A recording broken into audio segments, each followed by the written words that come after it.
Auf geht's, Leute, die Musik kommt.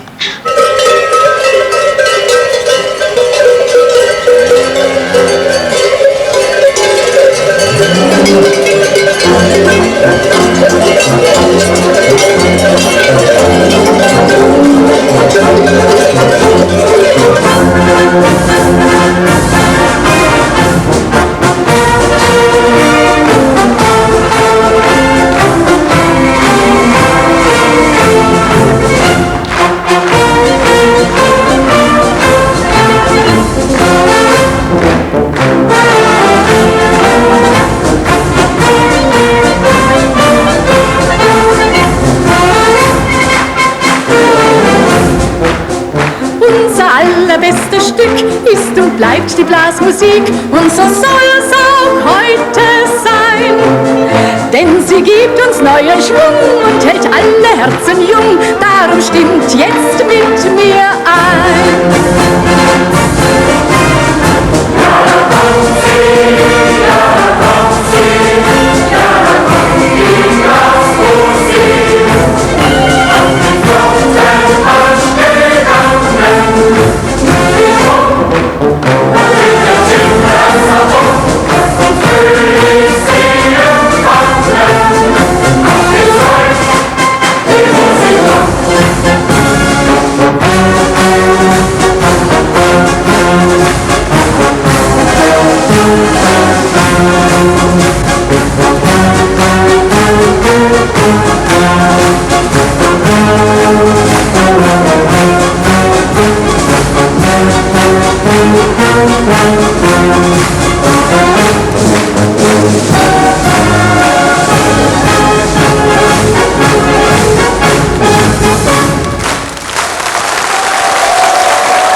Zur Begrüßung in Oberstdorf kamen die Jugendblaskapelle aus Hindelang, der Gebirgstrachten- und Heimatverein Oberstdorf, die Trachtenkapelle aus Ritzlern und die Musikkapelle aus Oberstdorf unter der Leitung von Max Bolkart Senior.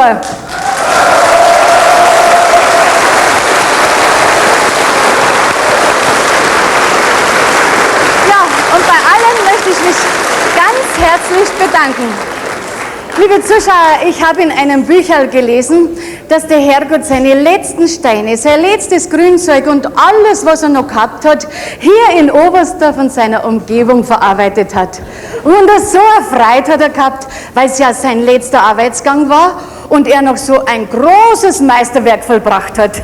Und ich meine, das Meisterstickel sieht man der Gegend heute noch an, gell?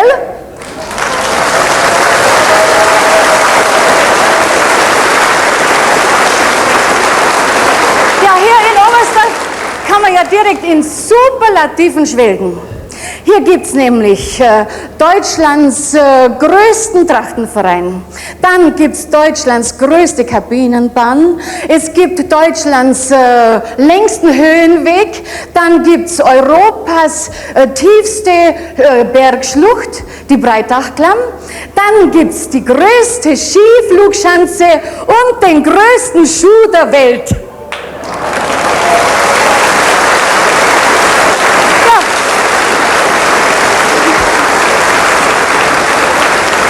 Und den haben wir heute für Sie in die Halle gebracht. Dieser Schuh gehört zu der berühmten Schuhausstellung von dem Schuhmachermeister Schratt, der auch hier gelebt hat. Und diese Schuhausstellung kann man im Heimatmuseum besichtigen. Er ist zu seiner Zeit ein großer Mann gewesen und hat geliefert an Fürsten und Königshäuser. Also für den Schuh da hat man 18 vollständige Rinder heute verwendet. Dann ist er zwiegenäht mit 40 Meter Bergführerseil. Die Länge ist 3,18 Meter, breit ist er 1,15 Meter, hoch 1,66 Meter. Das habe ich mitsamt meine Steckerl schon bloß. Und wiegen tut er 8 Zentner. Und seine Schuhgröße ist 480. Also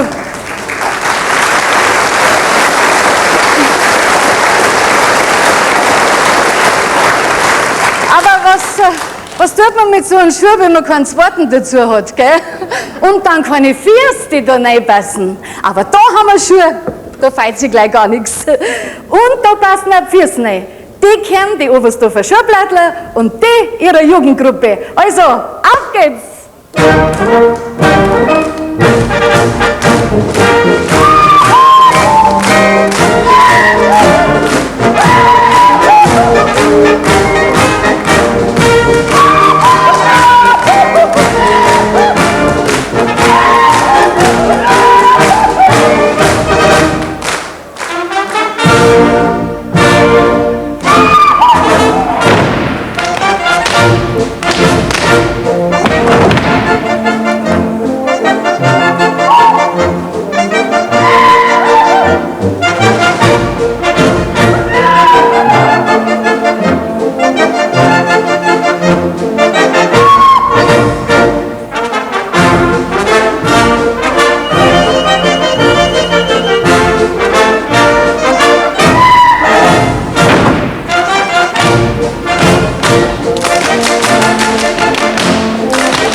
der beste Heimatschein, heißt ein altes Sprichwort.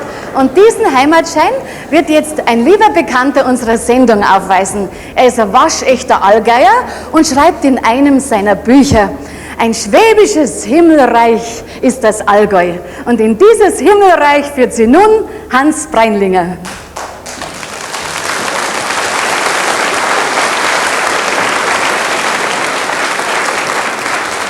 Sprechen wir zuerst von der Geografie.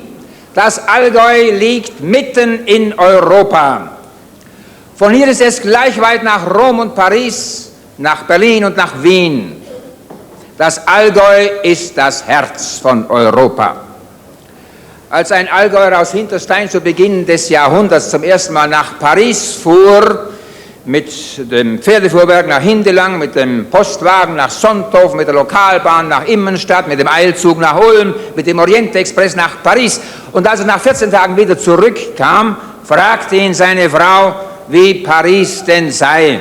Er sagte nur einen Satz: Es ist ein bisschen abgelegen.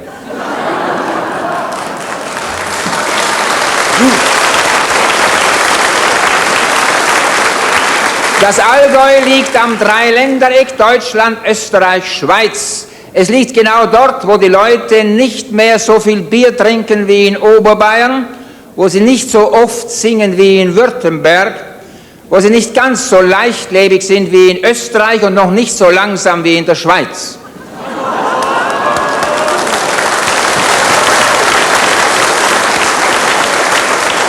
Das Allgäu ist eine sehr gesunde Gegend. Hier gibt es schöne, lange Winter und kühle Sommer.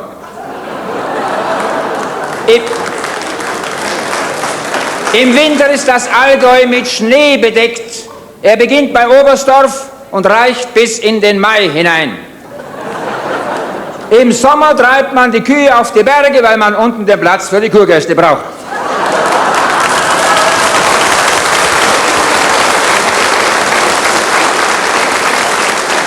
Damit haben wir auch schon zwei der wichtigsten Einnahmequellen im Allgäu genannt. Die Allgäuer leben von Kühen und von Fremden. Mechanische Melkmaschinen gibt es bis jetzt nur für Kühe.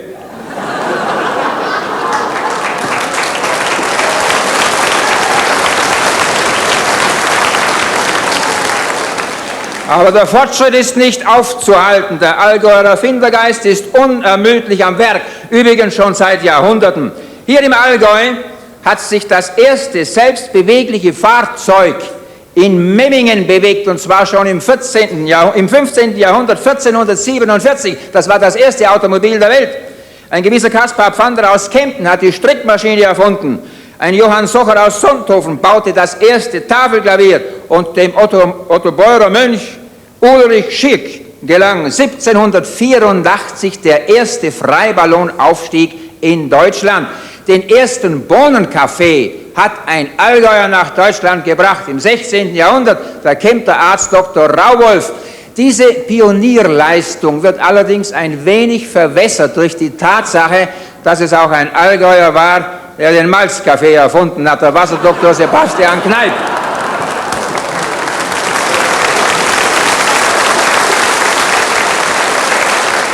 Auch heute noch sind beim Allgäuer ein wacher Geist und schnelle Reaktionen festzustellen. Ein junger Allgäuer sucht in München eine Stellung, sitzt vor dem Personalchef eines Betriebes und fragt sehr bald, was er hier verdienen kann. Da sagt der Personalchef: Na ja, Sie haben bei uns freies Mittagessen, Sie haben 13. Monatsgehalt, Sie kriegen alle Sozialleistungen. Was ich auf die Hand kriege, das möchte ich wissen. Ja, auf die Hand sagen wir monatlich ein Gehalt von 1200 Mark. Später mehr. Aha, noch komme ich später.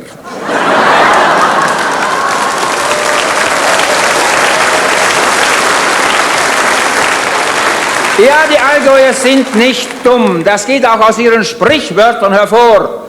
Ein schöner Gaul und ein schönes Weib kosten mehr, als sie wert sind. Es ist nicht alles Milch, was die Kühe geben, hat einer gesagt, wie er gerade in einem frischen Kurfladen reintappt ist. Und so weiter und so weiter. Unser bester Wegbegleiter, der Humor, macht uns gescheiter. macht die engen Herzen weiter. Drum, im Allgäu sind wir heiter.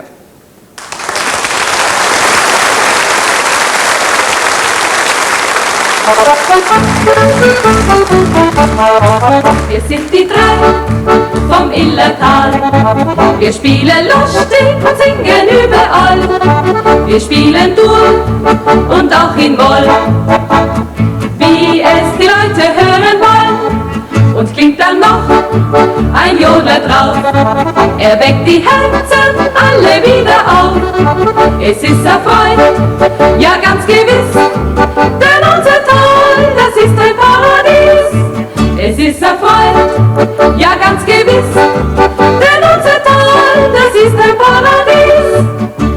Yalla-da-do-hu, yalla-da-ho-do-di-do, yalla-da-do-hu, yalla-da-ho-do-di-do, yalla-da-do-hu, yalla-da-ho-do-di-do, yalla-da-do-hu-a-do-di-do.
Die Madeln, die bei uns Dirndl heißen, die Madeln heißt man da Fehler. Du Hans Breinlinger, geh mal her. Kannst du mir sagen, warum die bei euch Fehler heißen? Das kann ich dir sagen, Maria. Das ist ganz einfach. Das kommt aus der Römerzeit. Das ist ein Relikt, wie viele andere Wörter auch. Da waren die Römer hier im Allgäu und bei den Römern heißt Tochter Filia. Daher kommt das Wort. Es gibt heute noch Provinzen in Italien, wo das Filia mundartlich wie Filia ausgesprochen wird. Und daher haben es die Allgäuer übernommen und behalten als Mädchen. Aha, und wie schreibt man nachher das? F-Ö, mit oder ohne H, L-A. Aber es ist sicher kein Fehler, wenn die Boxler Fehler jetzt nur anspielen, gell? Also, auf geht's dir rum.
Garten, denn da freut sie mein Gemüt, wo die Almresel wachsen und der Enzian blüht. Und ich hoffe, Sie, meine Damen und Herren, freuen sich jetzt auch, wenn wir Sie auf eine Alm führen, beziehungsweise auf eine Alp, wie es da heißt. Auf der Schlappold-Höfli-Alp, gleich unterhalb vom Fellhorn, wo es nur einen echten Käse gibt, hausgemachten Butter und Bauernbrot, da warten auf uns jetzt die Schädlerfälle, der Scherzhütter-Trio Schleich und der Jodlerchor Oberstdorf. Also, na schauen wir mal auf die Alp.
war jetzt das Scherziter-Trio Sepp Schleich. Die Scherziter hat ihren Namen daher, dass die Saiten bei ihr nicht gezupft, sondern geschlagen werden. Und jetzt sind wir an der Reihe. Wir sind die Schädlerfehler aus Oberstdorf, eine Geschwistergruppe. Und wir haben zum heutigen Anlass extra unsere Festtagstracht angezogen. Zu unserem Lied möchte ich sagen, dass es nicht nur die trüben Stunden besingt, sondern ganz besonders die schönen.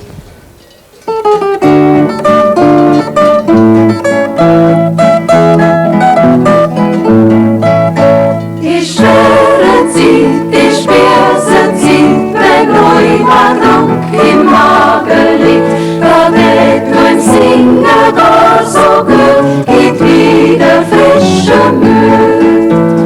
Singer Kittler und sind Frauen, der verzwirrt verdorren.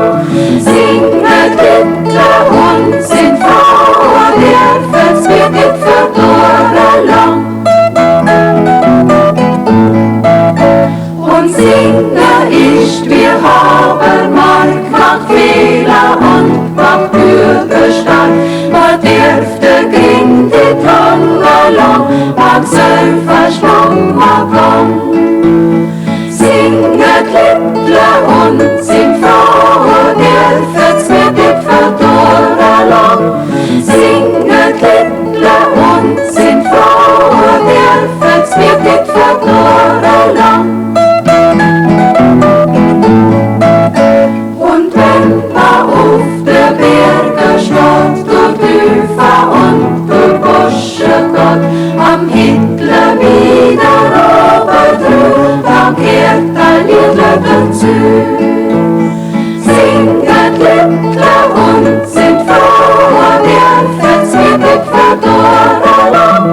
Singer Kittler und sind Frauen, der verzwirrt verdorren. Jolala, jolala, jolala,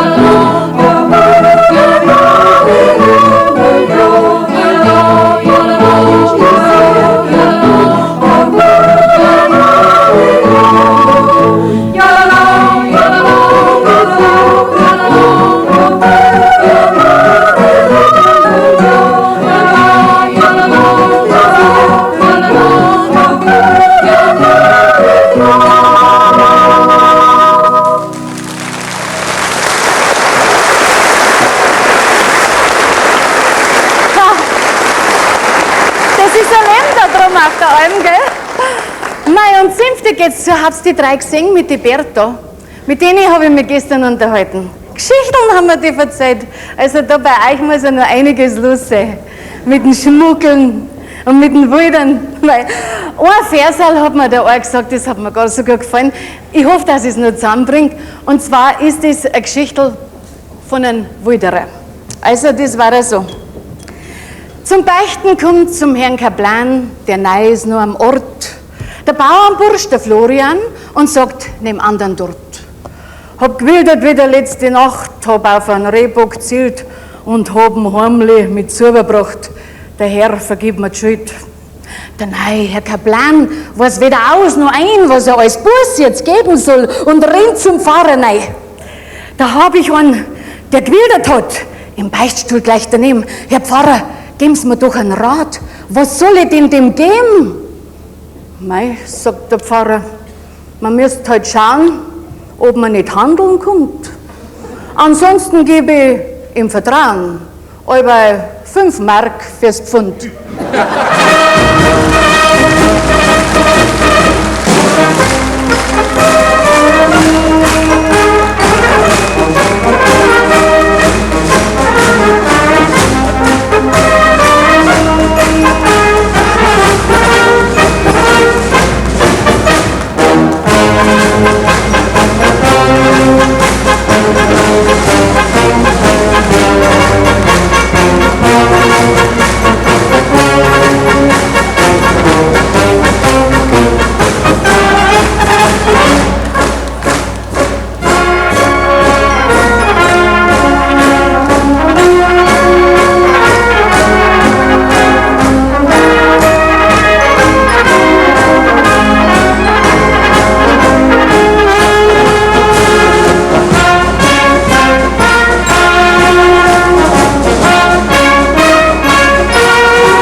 dem Walsertal kam die große Trachtenkapelle unter der Leitung von Hans Dressel.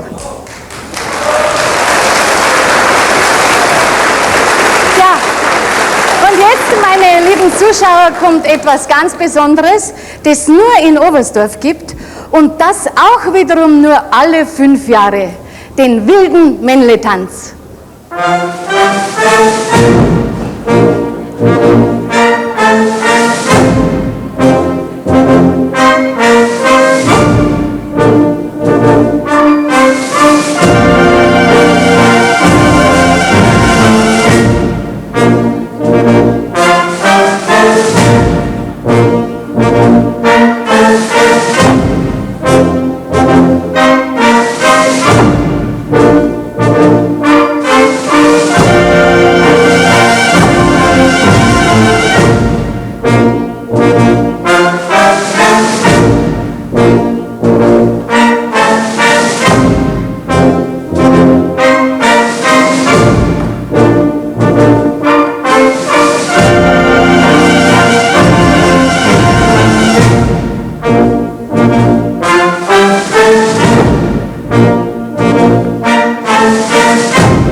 Die wilden Männle.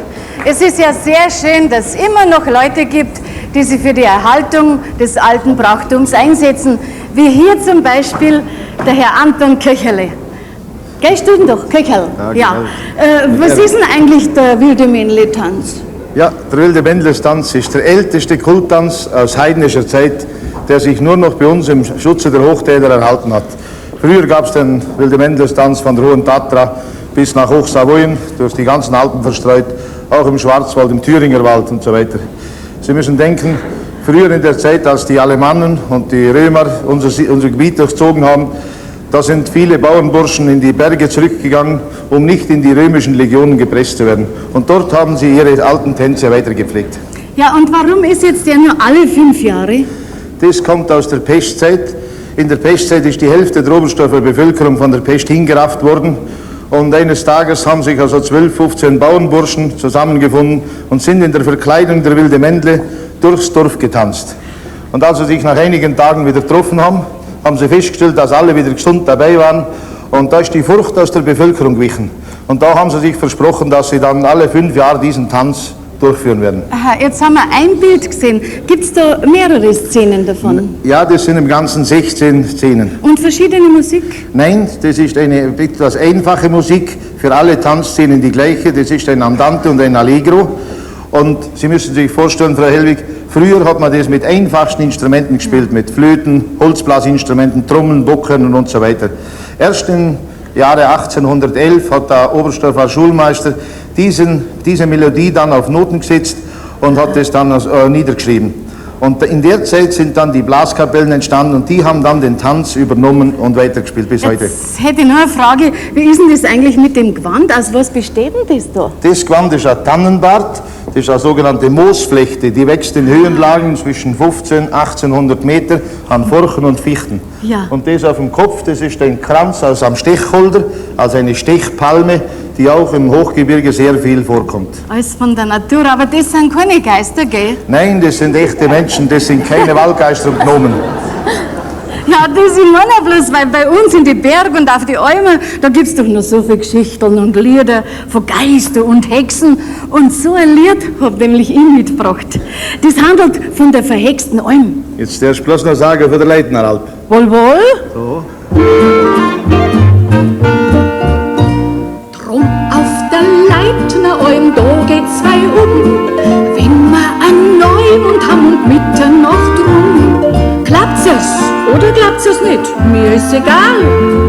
Ich sag nur, besser bleibst drunten im Tal.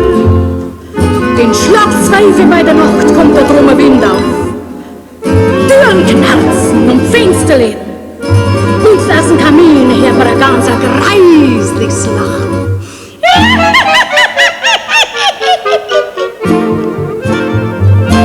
Aber nachher, wenn's da wird, ist alles vorbei. Ja, dann singen wir euch so froh und so frei. Ja,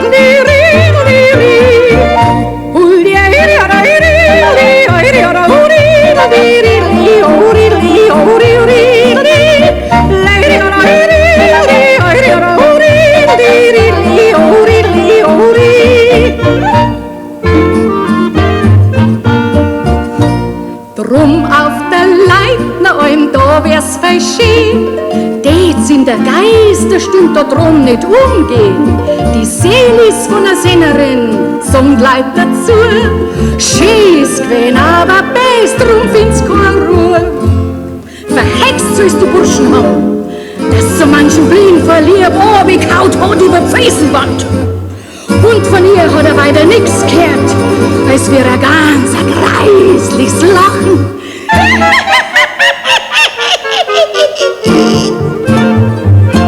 Aber nachher, wenn's da wird, ist alles vorbei.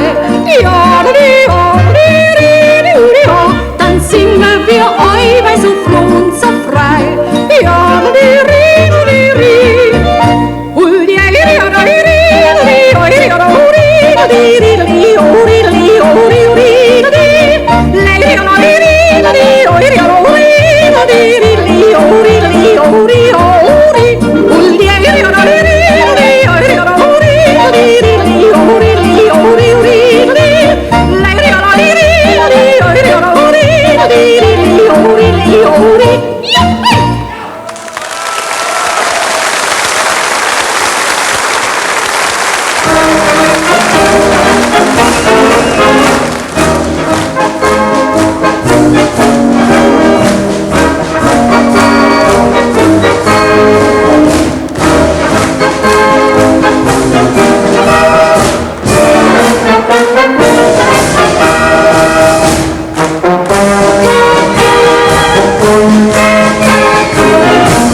Blaskapelle aus Hindelang unter der Leitung von Rudolf Bader.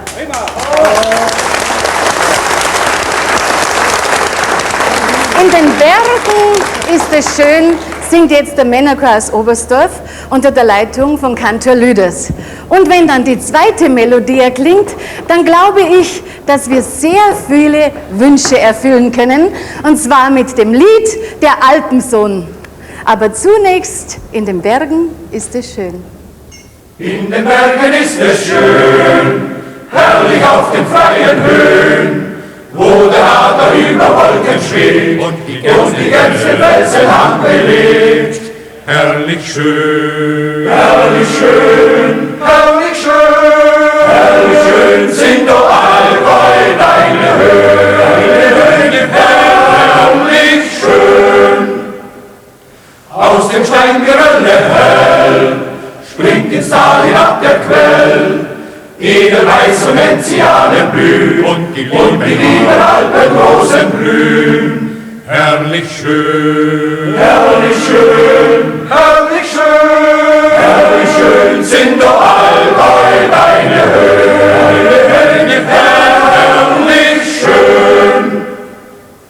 Von des Grates hoher Wand blickt mein Auge ins ferne Land, und mein Herz so selig, frei und weit, fühlt das Alte der Unendlichkeit. Herrlich schön, herrlich schön, herrlich schön, herrlich schön sind doch allweil deine Höhen, herrlich schön.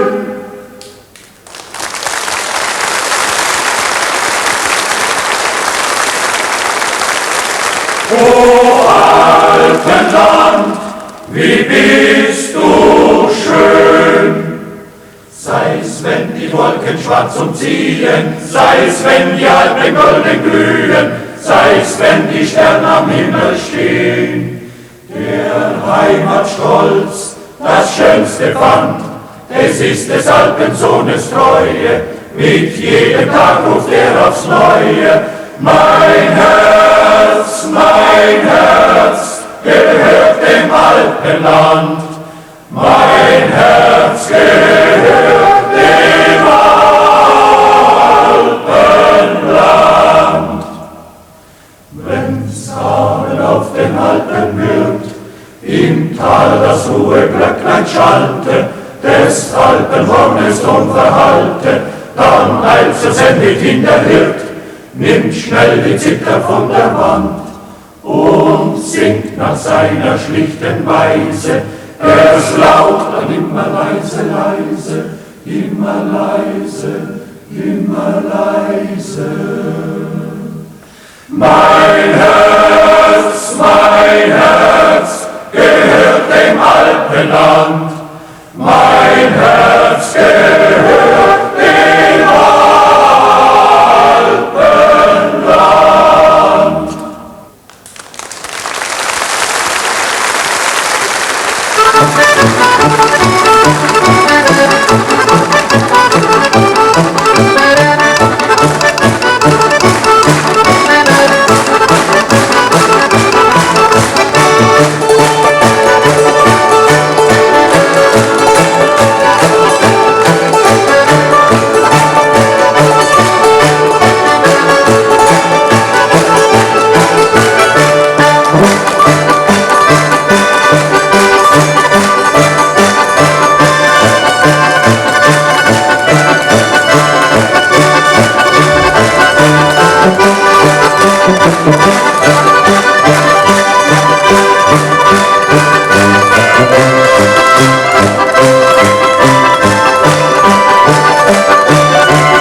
mit dem musizierenden Lokomotivführer Friedrich Fickel. Ja, eine lustige Besetzung. Eine ganz seltene Besetzung ist das, gell? 2 Akkordeon, ein Hackbrett und ein Bariton. Ganz gut was, Dankeschön. Und jetzt, liebe Zuschauer, haben wir wieder was eigentlich nur in Oberstdorf gibt. Und dazu zu Hans Breinlinger nach Einödsbach. Es ist in diesem Jahr wie so oft im Allgäu, wir haben 3 Jahreszeiten gleichzeitig. Oben auf den Bergen liegt noch der Winter, auf halber Höhe ist es Frühling, da blühen Alpenrosen und Enzian und unten ist wie überall der Sommer eingezogen. Wir stehen hier an einem sehr markanten Punkt, nämlich am südlichsten ständig bewohnten Haus der Bundesrepublik Deutschland.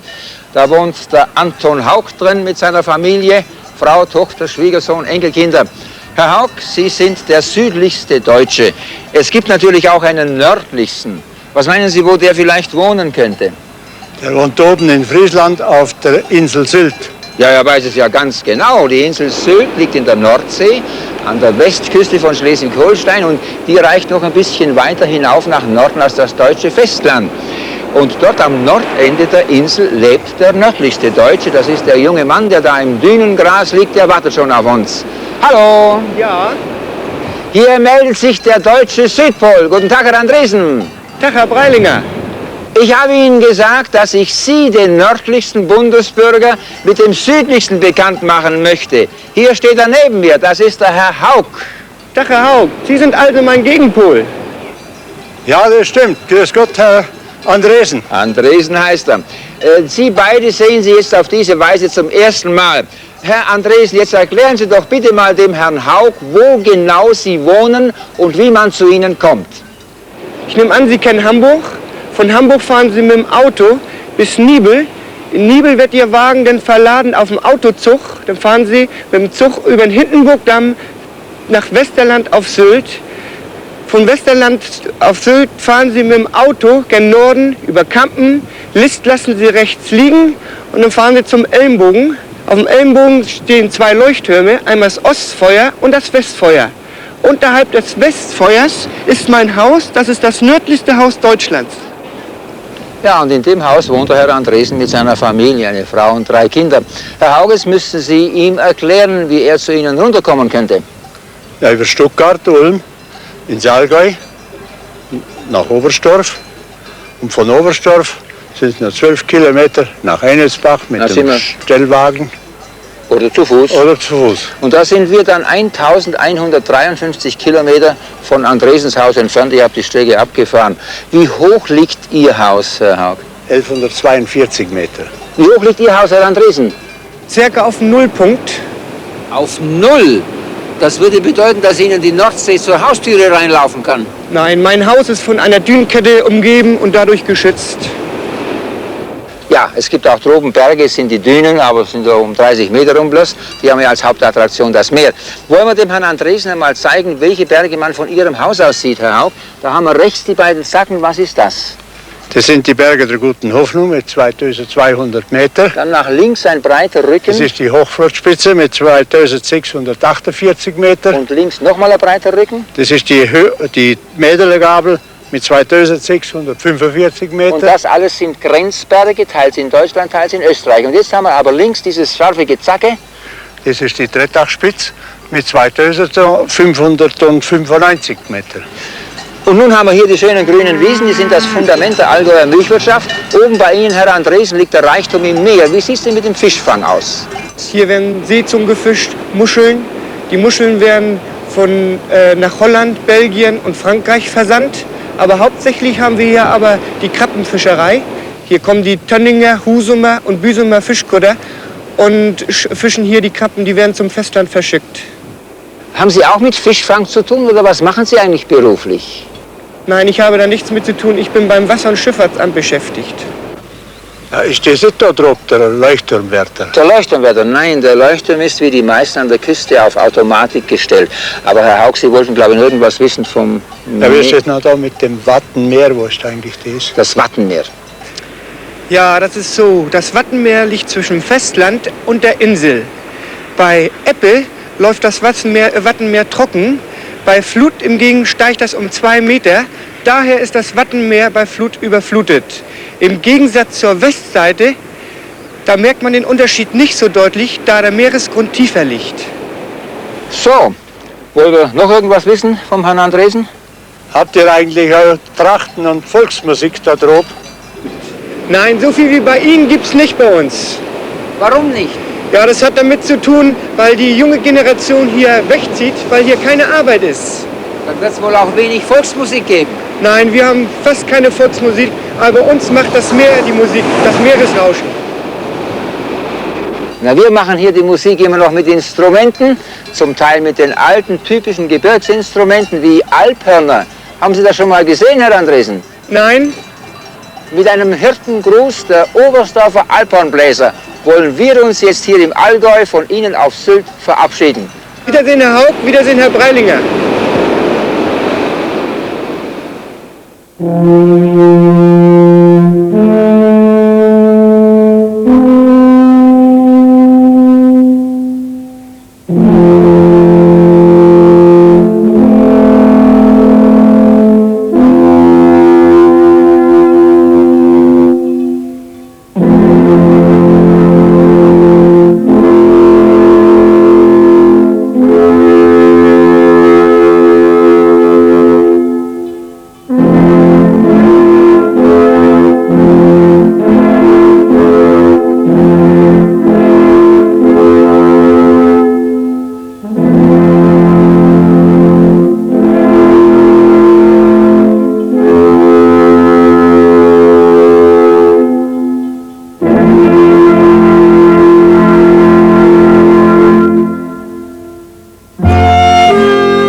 Weiter geht es mit Musik.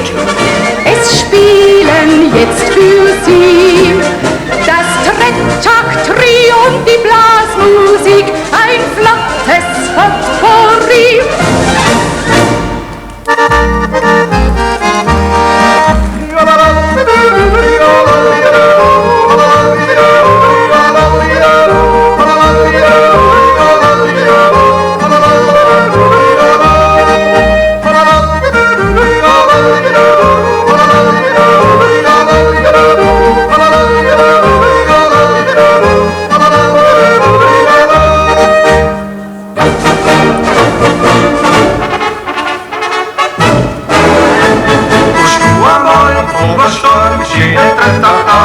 Ob Sommer oder Winter ist, scheint's mir überall.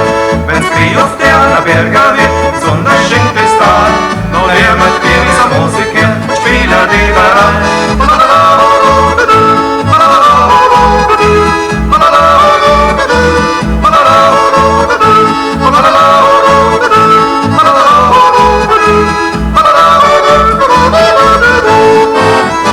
Woher fat's mit Edelwiesen, Himmel wind die Stadt und schwarze Perlen ist da grad was uns da geht. Der Urlaub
Oberstdorf.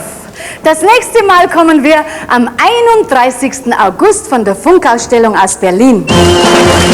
Schluss für heute, liebe Leute, leider müssen wir jetzt gehen.